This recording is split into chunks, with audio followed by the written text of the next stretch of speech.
Welcome to the Private Practice with Soul podcast. My name is Dr. Brooklyn Storme, and I help private practice owners align their business back with their soul's calling, with their big vision and with their soul's purpose. Unlike other private practice coaches, I've traveled the world in search of spiritual resources, spiritual tools, education and information so that you can have the transformation that your soul desires and needs so that you can up-level your business. How much fun is this? I love it so much. Guys, if you're not already a member of the Private Practice Monthly Mentorship Group, please check out the show notes. I would love for you to be there. In the meantime, thank you so much for pushing play today. Let's begin. Good morning, everybody. How are you? Happy Saturday. Welcome to all of the new subscribers. Thank you so much for giving me some of this time of yours. I know how precious it is. And thank you, of course, to all of the loyal listeners who push play on yet another episode. I love you so much. Thank you. Now, if I sound a little bit breathy, it's because I'm just recording this podcast for you on the back of a dance break. You know how sometimes you just want to shift your energy a little bit, and so that feminine energy, is all about being creative, but all about moving and expressing herself intuitively. So I just thought before I record my podcast and be creative and helpful and supportive and connect with you, I would get into the zone by having a little dance. So that's what I've done. Anyway, you don't need to hear about that. This is my life. Okay, so where are we?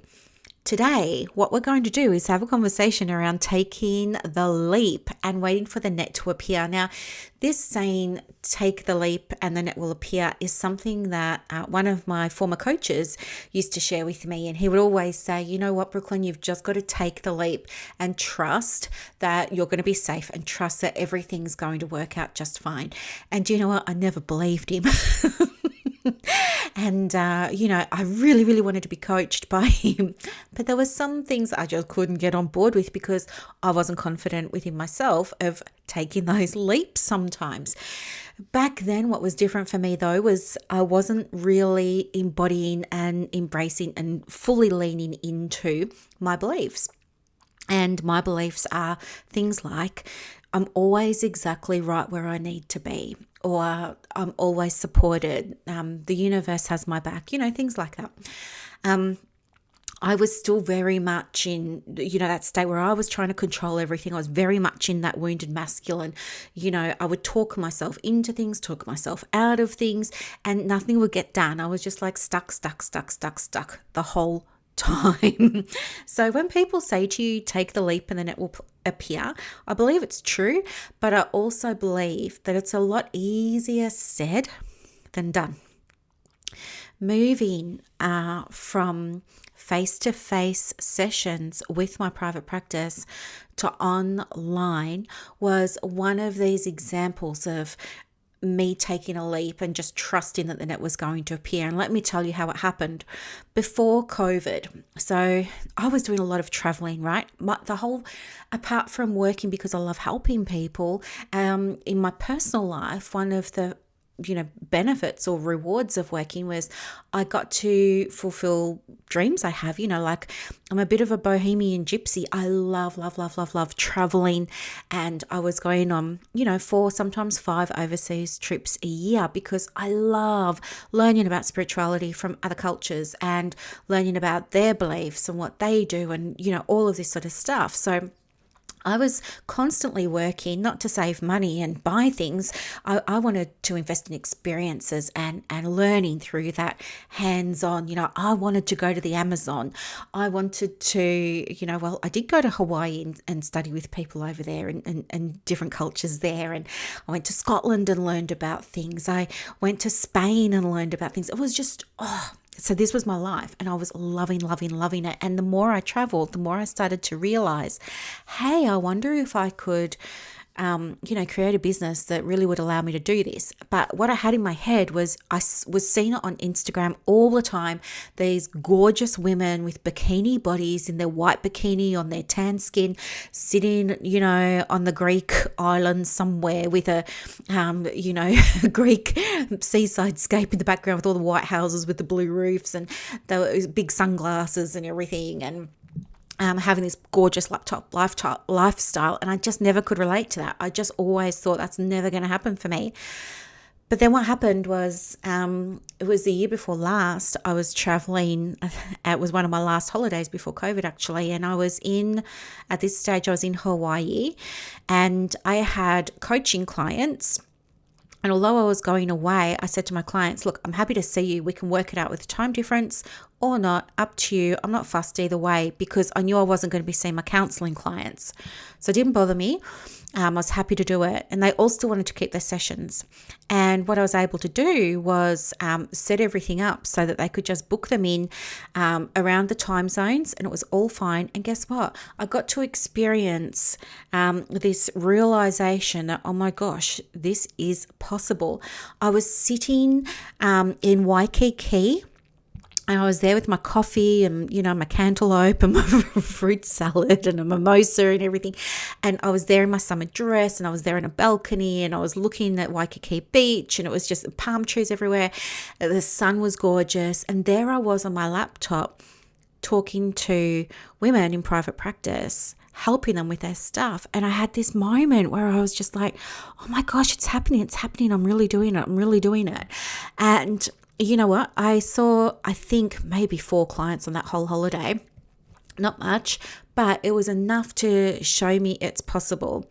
And so then what happened was I came back home, and I had, it was crazy. We had staff at the practice, or fully booked diaries, all of this sort of stuff. It was just, full on. And I remembered sitting there in a cancellation one day thinking, I wonder if there's a way that I can take the counselling clients online too, and what would that look like? And anyway, so I started to play with the idea of it, but I was too scared to actually do it, because by this stage what had happened was I was in different counselling and psychology groups, and I'd started to ask around, hey, is anybody just working solely online and da-da-da-da?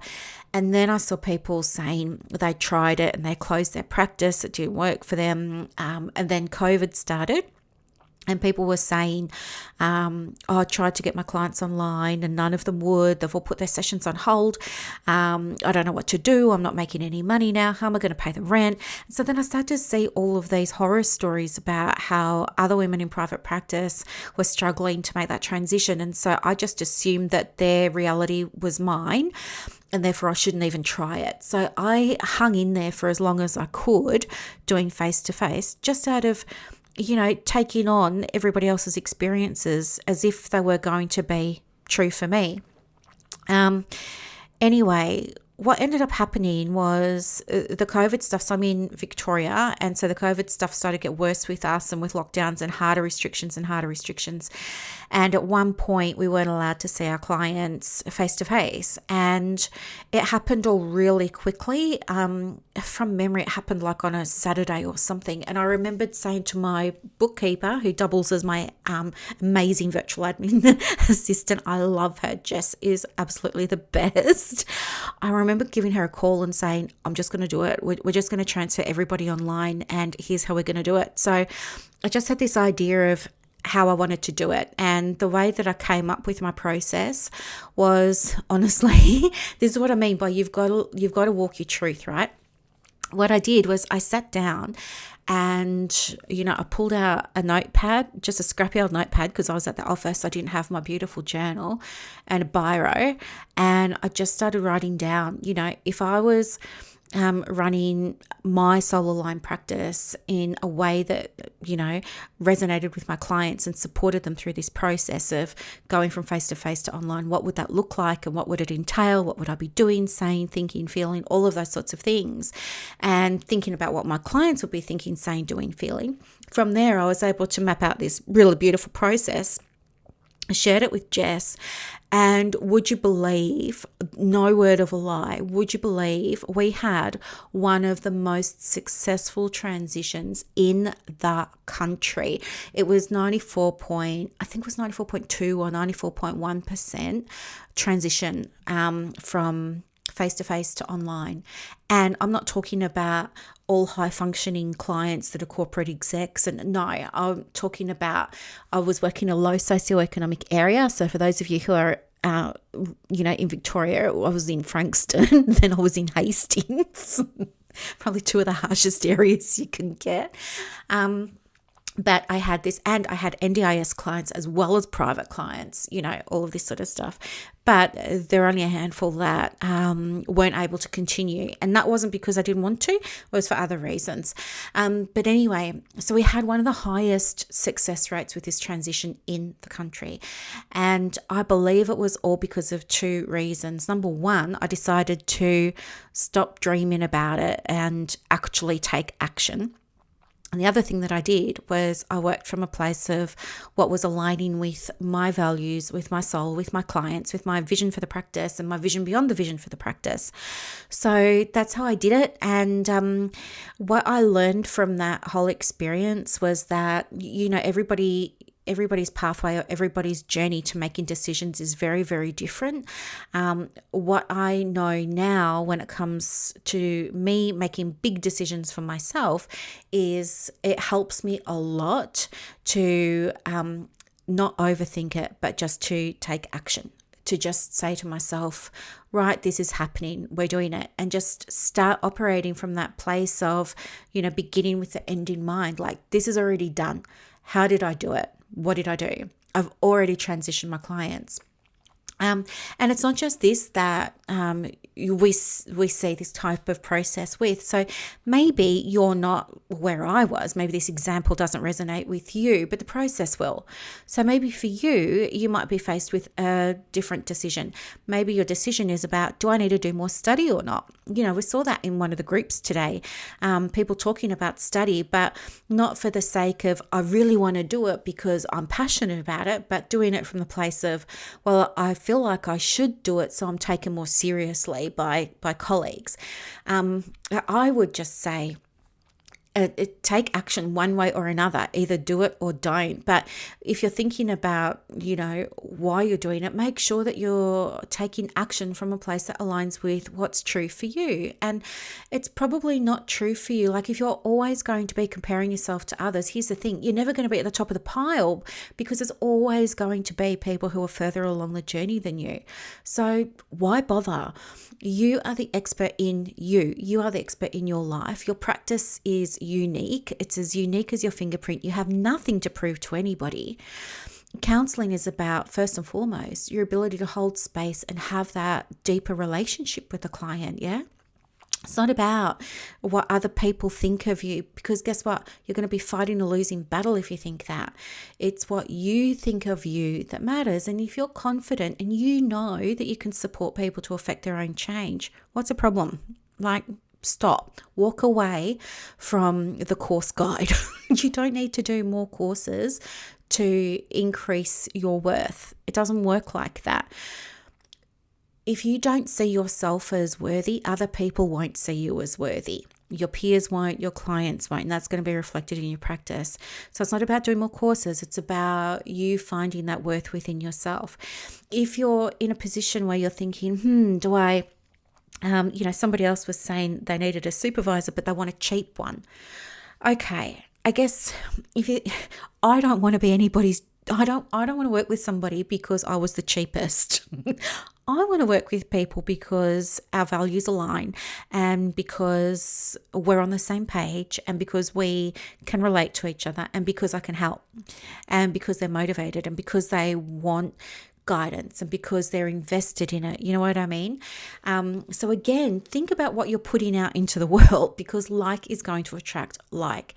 If you have another decision, maybe it's about supervision or mentoring or coaching, and you're thinking to yourself, I don't know whether to, because can I trust that I can afford it? Or can I trust that I'm going to get a result?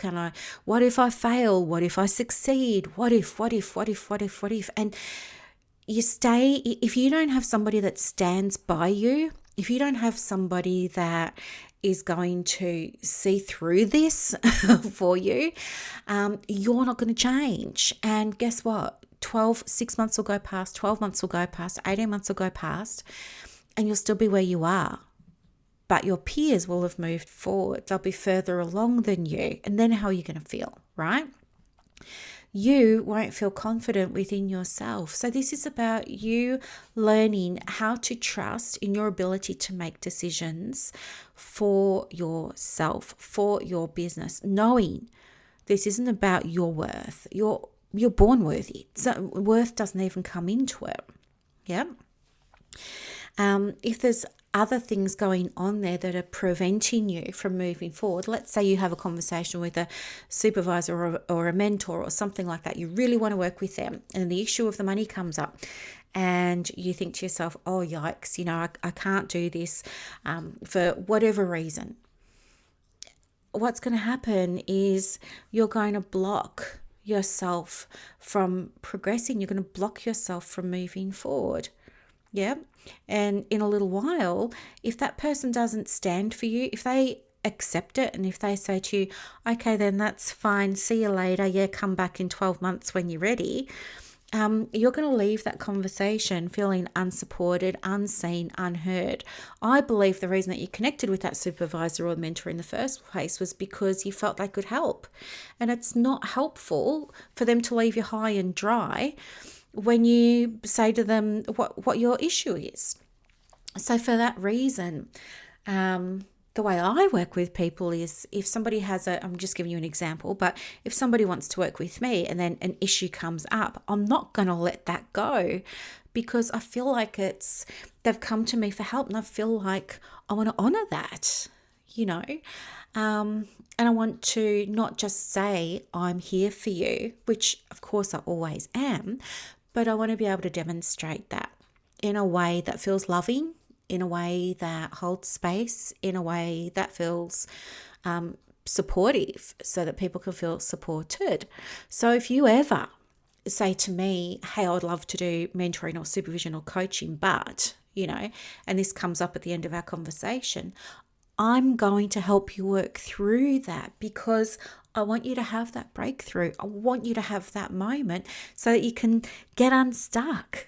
I believe that's what you've come to me for. Okay, there's no point me saying, oh, okay, see you later. That's not good coaching, is it? Or good mentoring. That's not even good supervision to let you just go like that. And that's not aligned with how I want to work. I want to give you that experience of being supported.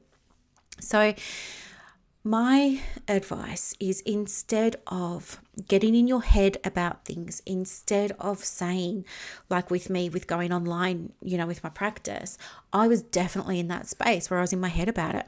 I was saying stuff to myself like, what if no one transitions over, like what I'm seeing in the Facebook groups? Oh no, what if everybody wants to pause their sessions? What's that going to do to my ability to pay my mortgage? Oh no, what if everybody says that they don't like Zoom? What then? What if? And so I just made it bigger than Ben-Hur, and I stopped. But the thing that got me over the line was just getting out of my own way and taking action. And honestly, that's probably my best advice for you. If you're getting in your own way, if you're stuck in procrastination, if you're stuck in indecision, take action, because what's going to happen is you will have clarity one way or another about what's right for you. So bite the bullet and do it. And so here's what I want you to do next, moving forward. I want you to have a think now about something that's happening in your private practice, something that you've been feeling indecision over, something that you've been feeling a little bit stuck with. You have an awareness that something needs to change. You know what's available, there's help there, but there's something that's blocking you. There's something that's getting in the way. It's probably ego mindset, which is understandable. But ask yourself, what's going to happen if I just take action? What if I just bite the bullet and do it? Ask yourself the question, and you know what to do after that. Implement it. It's not hard. You can absolutely do this, and this is going to be expansive for your practice, which is what we want. It's that beautiful feminine energy. She's all about expansion, growth, being open, The opposite of that is being in a wounded energy where you're hiding, you play small, you stay safe, you're in the shadow, you're shrinking, you're constricting. That's no way to run a private practice. And what are you modeling for your clients? And if that's the energy you're putting out there into the world, what are you going to experience that's returning to you? And what's it going to take for you to move into that more expansive energy? Yeah. So anyway, just a few things to think about. And as you know, I say it every single episode, connect with me if you want help with this, okay? Because, of course, it's my highest intention to help you help yourself so that you can be successful in private practice, okay? You can do this. All right, my lovelies, I will let you go. I hope that you have a really happy weekend, and I will talk to you soon. Bye.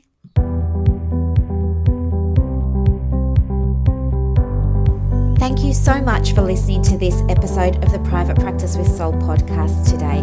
If you're looking for clarity, if you need help with branding, your processes, and bringing everything into alignment with your soul's purpose for your private practice, head to the show notes and click the link for more information about the Private Practice Monthly Mentorship Group. You are going to love it. I can't wait to see you in there. Thanks so much for listening. Bye.